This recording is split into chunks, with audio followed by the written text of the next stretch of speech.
তারাতলায় Britannia কোম্পানির production বন্ধ হয়ে গেল। সূত্রের খবর, কোম্পানিতে স্থায়ী কর্মী ছিলেন 122 জন, অস্থায়ী কর্মী ছিলেন 250 জন। 2500 টন প্রোডাকশন হতো প্রতি বছর। 2004 সাল থেকে যে 250 জন অস্থায়ী কর্মী কাজ করছিলেন তাদেরকে কোম্পানি কোনো টাকা পয়সা না দিয়ে এই কোম্পানি বন্ধ করে দিয়েছে বলে অভিযোগ। এমনই দায় অস্থায়ী কর্মীদের। স্থায়ী কর্মী যারা 10 বছরের উপর চাকরি করছেন তাদের এক একজনকে 22,25,000 টাকা দিয়েছে কোম্পানি। 6 থেকে 10 বছরের নিচে যারা চাকরি করছেন তাদের 18,75,000 টাকা দিয়েছে কোম্পানি।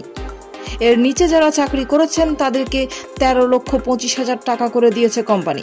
কিন্তু অস্থায়ী কর্মীদের কোনো টাকা পয়সা এখনো পর্যন্ত দেয়নি কোম্পানি বলে অভিযোগ। কলকাতার বুকে 100 বছরেরও বেশি সময় ধরে ছিল ব্রিটানিয়া কোম্পানি। এই কারখানা বন্ধ হয়ে যাওয়ায় দাদু খায় নাতি খায় এই ক্যাপশন বাংলার স্বাদে ও আবেগের সঙ্গে জড়িয়ে। আর সেই আবেগে আঘাত পড়ল সোমবার। কর্মীরা কাজে গিয়ে হঠাৎ করেই কারখানার গেটে সাসপেনশন অফ ওয়ার্কের নোটিশ দেখতে পায়। বাংলার শিল্পে আরও এক দুঃসংবাদ।